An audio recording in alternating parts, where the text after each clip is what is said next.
Mike's Daily Podcast? Yes, it's FF episode 2374, 2374. Mike's Daily Podcast. I've been here before, 3074. No, wait, not here exactly, but I'm telling you something that I'm matter-of-factly telling you that there is this guy I watch all the time, and he does this travel video. He goes places that's out of sight, places all the time. He goes to interesting places. Mike's Daily Podcast. And I enjoy watching it on my flat screen TV, because through Xfinity, Mike's for free, Daily they give you the Flex Podcast. that little Flex box. Yeah! And that allows you to access your YouTube and other,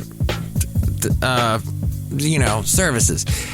That doesn't cost anything extra. The YouTube, HBO Max does, Disney Plus does, Netflix, all the other things. But just a regular YouTube is, I think Peacock is free too. That's the NBC streaming service. But YouTube, with the ads is free. So I watch this a lot. There are a couple of YouTubers, and that's what I'm going to just call them from now on, YouTubers, the people that make stuff for YouTube, which that is that is not a business model or business plan that I would like. Thankfully, I don't have that many listeners. I don't have a lot of subscribers, but some of these YouTubers have a tremendous amount of downloads or views, subscribers, and they got to keep doing it or they're going to lose them. And I don't know if they make a heck of a lot of money off of it. I've heard the money take in, the gross amount varies between what kind of content you put out there, but these travel video people, these travel vlogs, these YouTubers, they got to keep doing it or they become... And here's today's podcast picture. It's a picture of yours truly and my lovely lady friend recently in Pleasanton. See it at MikesDailyPodcast.com. I was actually prepared today. Oh, and the picture from last time with Rodler and Persimmon. That Persimmon is not a real cat. It's one of those cats that you put batteries in it and it looks like it's breathing. Its little lungs goes up and down. So some friends, before we had a cat, some friends gave us this cat. We actually still had Basil at the time, but it was kind of a joke. The late, great Basil the boxer. In fact, he bit Persimmon's tail. He kind of chewed on Persimmon's tail. Basil was still alive at the time. Didn't know what, he sniffed it like, this looks like a cat. Doesn't smell like a cat. But it was a joke because my lovely lady friend loves cats. And some friends of ours were, oh, here, I just gave you a cat. Have fun with that, Mike. And there, all of a sudden, but it was a fake cat. So that's a picture. We have Persimmon, and Rodler was sitting next to Persimmon, and there you go. Persimmon's not a real cat. So the thing is, though, with the people that are traveling and making the YouTube videos that I love to watch, and they got to keep doing it because they don't want to become irrelevant. They don't want to lose views. But here's the interesting thing is I think they get a little bit of a adrenaline high, a little hit, a little, a reward, whatever you want to call it, a little happy factor that they're addicted to seeing when they get a lot of views. They like that. It gives them some self-worth. It gives them some reason, I guess, for to keep going. And they love what they do. But the fact that they're popular, I'm sure gives them a lot to keep going on. But what if for some reason YouTube decides to, quote, deplatform them? Take their platform away. Kick them off. What are they going to do? They've suddenly lost all their followers. YouTube is basically the people with the big game board, and they decide what happens. It is their platform, and it is their company. And like radio stations I've worked for, if you call in to the radio station and you're going to say something that's offensive that may drive away listeners, well, the people at the radio station that own the radio station have the right to tell you, no, go away. We don't want you on. But that's interesting to me because their whole business model depends on YouTube existing and YouTube being nice to them and YouTube keeping them around. They're like those fish that stick onto the whale as it's swimming along and they eat all the little stuff that collects on the whale's skin. They are that. I don't know if these YouTubers would appreciate me saying that, but that's basically what they are depending on. I have the podcast on several platforms. If YouTube suddenly disappeared one day, I would have all these other platforms. And this has happened. There was a website that I used to, when I first started podcasting in 2009, it was called mypodcast.com. Well, one day my podcast disappeared. And all those podcasts I'd uploaded disappeared. And I said, ooh, I got to diversify. I got to have a lot of different areas that I upload my podcast to. So I've got my own website, MikesDailyPodcast.com. I've got all these platforms. You just go to MikesDailyPodcast.com. You'll see all the places that you can listen to the podcast. But this also happened. What was that other service that just suddenly vanished? And all my podcasts disappeared with that.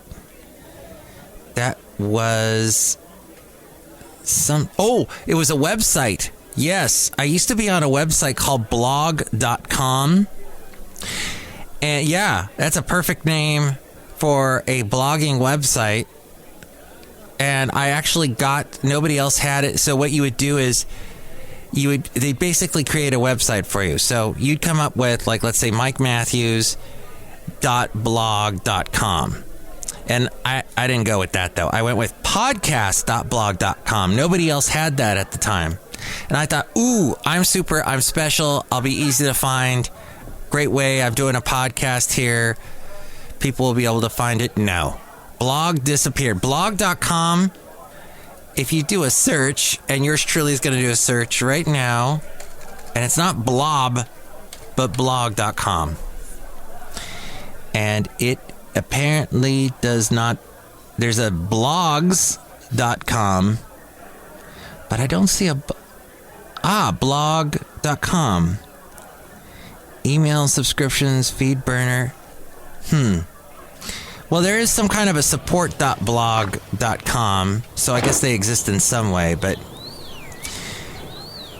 they kicked everybody off at the time. Oh, create a blog. I guess it does exist. Oh, maybe it's come back. At any rate, there you go. For blogging, remember all the rage of blog? What's a blog? And that really took off in the early O's. And Google got on that with their blogger.com, and then later it was blogspot.com. I'm on there. I think it's Mike's Podcast.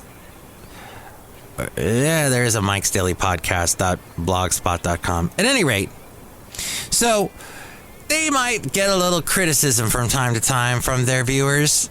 The people that have a lot of viewers, that have a lot of fans that chime in. I mean, this one travel blogger I watch, he does have well over 100,000 viewers and subscribers. I think something like 400,000. So it's interesting to remember, though, with criticism, Neil Armstrong, the guy that said one small step for man, giant leap for mankind. In 1977, he was at the Sydney Opera House in Australia to give a talk. Someone there referred to a magazine article in which supposedly Armstrong had said in jest that he didn't exercise because he thought everyone had a set number of heartbeats and he'd rather not waste any. Armstrong then got up to the podium for the talk, but said he first wanted to clarify something. Then he took off his jacket, dropped to the floor for 20 push-ups, and started his speech. No one is immune to criticism, not even the first human to set foot on the moon. So even he didn't like it. Criticism is a judgment of another's work. Typically, being that it's criticism, it's an unfavorable ruling. The word criticism has other siblings and word cousins that essentially represent the same concept. The word review is a diet version of criticism, while the word critique is a more sophisticated form. Criticism cloaked in posh clothing. This according to Partably.com, Partably.com, not blogs or blog.com. Why develop the ability to take criticism? The only way to avoid criticism is to do nothing and go nowhere. Since that's rather hard to achieve, the next best bet is to make the best of what we have, to figure out how to take criticism well. The ability to accept criticism, and this is important, especially from the right sources, is a huge stepping stone to personal growth. Without this feedback loop, you'll keep doing what you've always done without any improvement, while driving yourself and others around you insane. Did you know there's a Pulitzer Prize for criticism? There are critics in almost every industry: movie critics, art critics, book critics, food critics. It sure takes, and podcast critics, as I talked about recently, it sure takes some level of self-confidence to have a career solely commenting on another's work. How does one even make that a career choice? These professional critics have to get out of their glass houses before they start throwing stones. They don't just spout random insults, but instead are expertly trained in techniques on how to critique correctly. So, borrowing from the top 3 of the pro techniques that they use, target the action, not the person. Make the criticism impersonal. If you're unhappy with a design project, don't call someone a bad designer. If you redirect the criticism to the bad design instead of the designer, you stand a chance of being heard. Follow SMART goals principles, SMART, specific, measurable, achievable, relevant, and timely. Be very specific and offer criticism only if it's relevant and can be implemented achievably by the recipient. Yelling at the customer service representative at the store because the store closing hours do not appeal to you isn't going to help you or help them. Your criticism is not relevant to the store clerk and not achievable since they don't have the power to change store hours. Also, offer criticism in a timely manner. No point going on a tirade at a subordinate today for a report that was late last month. The subordinate's chance to rectify the issue has long passed. So other than feeling like you're somehow superior, you don't achieve much. Use the hamburger method. Just like buns on either side flank the meat in the hamburger, cushion your criticism, the meat, between other positive and encouraging messages. That's the buns. The recipient will still taste the meat, but it won't be as stark and raw. Veggie burgers, too, can be used in this example. So how do you take criticism well? Take 5. Yes, no one likes to be told that they're not doing a good job or that it could have been done better. Our egos are fragile. The first thing to do in receiving criticism is to acknowledge the criticism, but then give yourself a break before you form a reaction. Allow the criticism to sink in and give yourself some space and time to figure out how you feel about it. Maybe it's not as bad as it sounds, or perhaps it's unwarranted. Maybe the source of the criticism is ridiculous and you shouldn't even pay attention to them. How would you know if you haven't even processed the comments? Acknowledging the criticism with an okay or a thanks, and then take a break. Go for a walk. Talk about other things. Anything. Do not dwell on the criticism. This is much easier when you're not face to face with someone, but even then, it's still possible to pause and reflect. Change the conversation. Talk about the weather. Listen, really listen. If people take the trouble to criticize you, there may be some nugget of wisdom in it, especially if the criticism is constructive. Think of it as free advice. One you don't pay for, but one that will help you get better in the long run. Avoid, and this is tough for me, really tough, getting defensive. Avoid it. If you keep insisting you are right and the other person keeps pointing out flaws, you both are essentially walking around in circles and asking who's following whom. This game can last forever. Stop the cycle. Instead of defending your actions...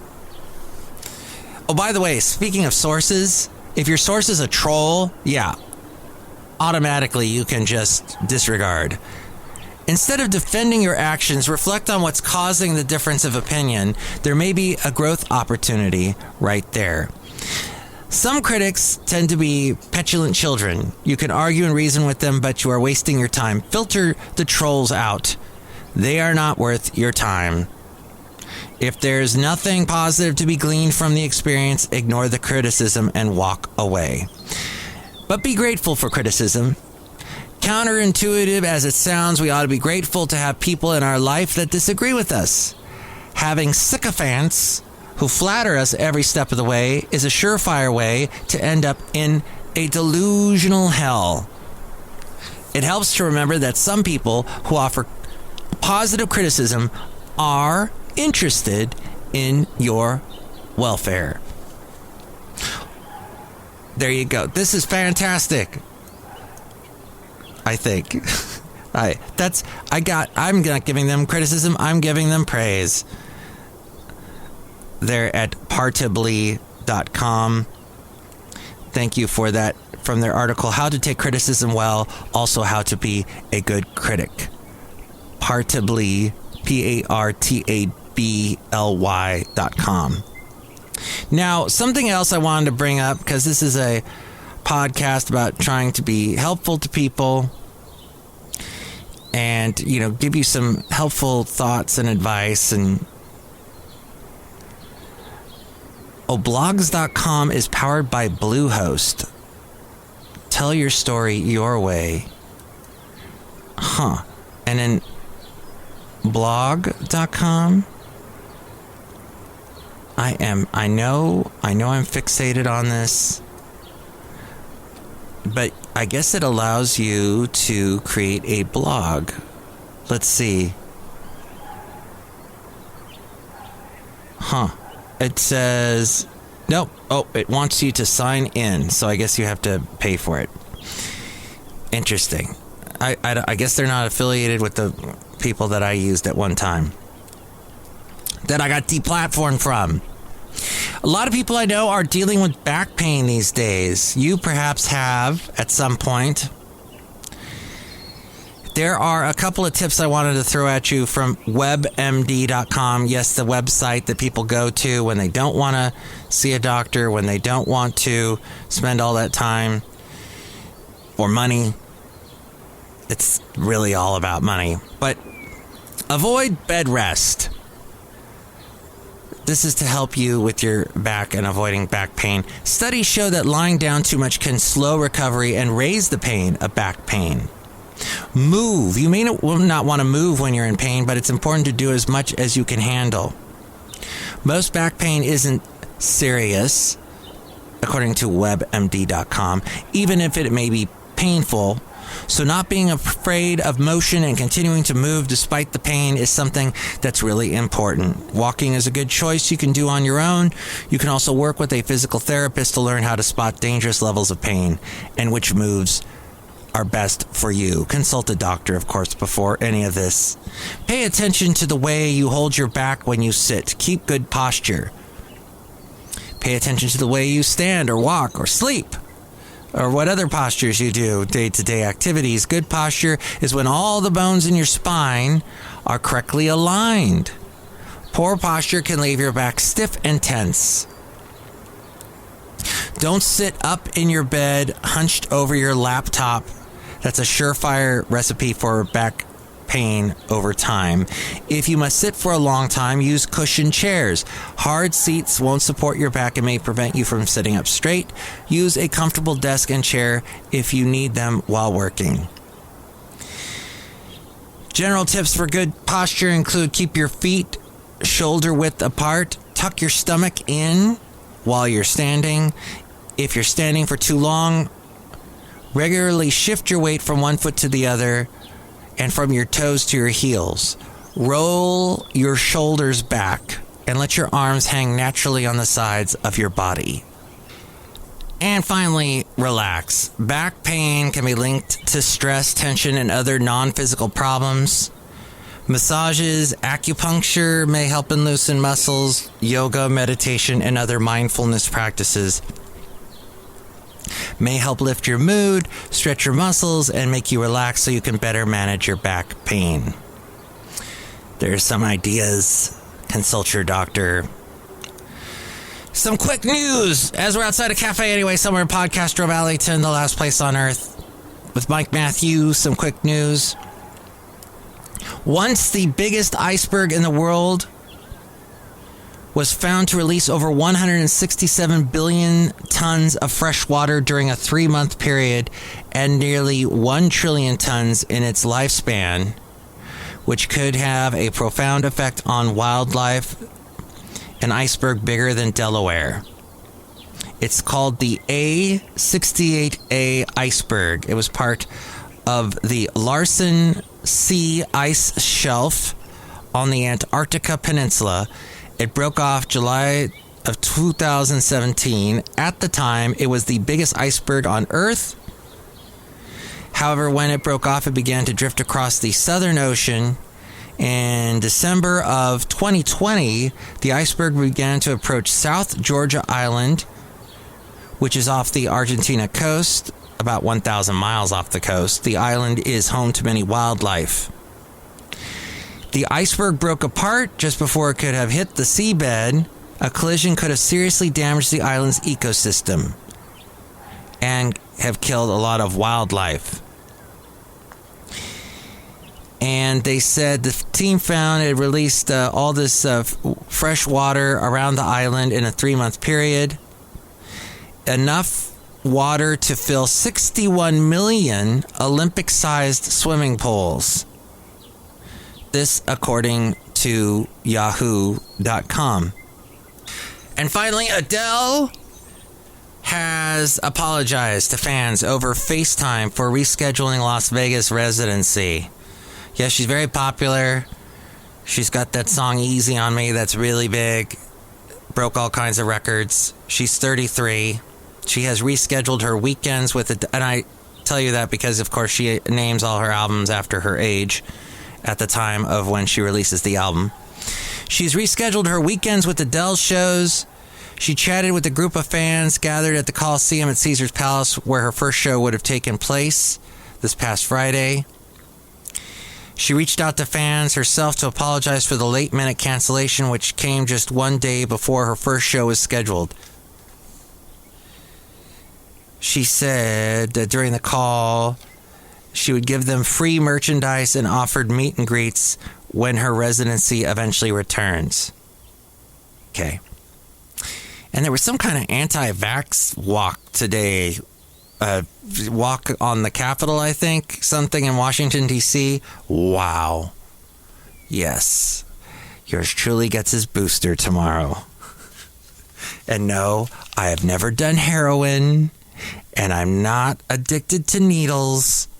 I just think it's kind of like you need to be smart in this world, in this crazy world in which we live.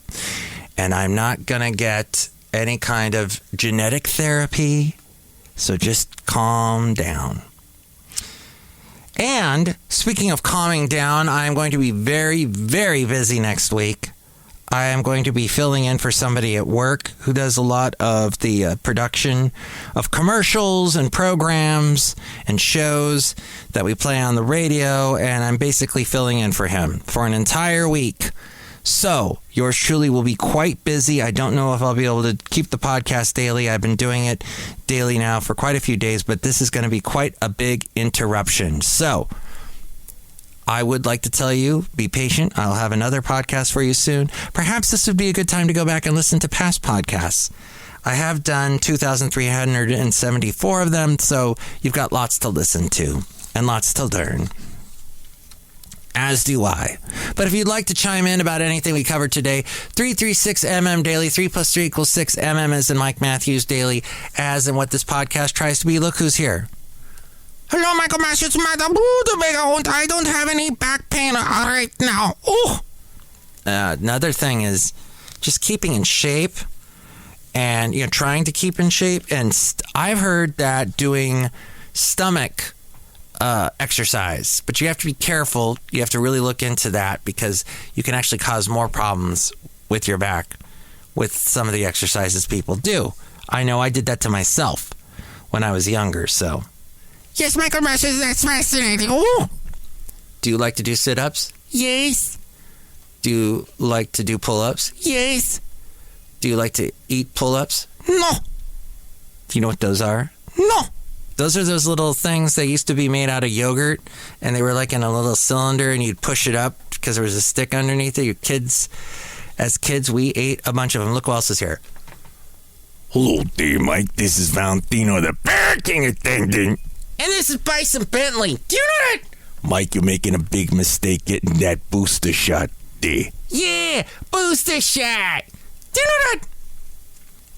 How many times have you guys had COVID? 18. Yeah, 18 times. Do you know that? I didn't know that was possible, but okay. Well, as long as you're okay, I guess that's fine. Next show, it'll be the wonderful Chely Shoehart, Floyd the Floorman, and John Deere the engineer. Did you like my Kermit sigh? Is that what that is, a Kermit sigh? Something. He used to do that. He'd do it when Miss Piggy would get him flustered. Speaking of flustered, if you want to hear, not necessarily see, I guess see in your mind's eye, use your imagination, how flustered I got on the last podcast. I got quite flustered about a certain situation that I found myself in. And if you want more info about that, you can go back and listen to the last podcast. I mentioned that I would give some more details. I would go into more detail about the situation, but that I would do it at a later date. And actually, what I will do instead of giving the details at a later date, I will give them to you if you ask for them. But you got to call and leave a message at Cafe Anyway. And the number is 336MM Daily. 3 plus 3 equals 6. MM as in Mike Matthews. Daily as in what this podcast has in its name. Mike's Daily Podcast. Or for other ways to reach me, here is a frame. Mike's Daily Podcast is written and produced and performed by Mike Matthews. His podcast is super easy to find. Download or listen to his show and read his blog at MikesDailyPodcast.com. Email Mike now at MikesDailyPodcast@gmail.com. See you tomorrow. Bye!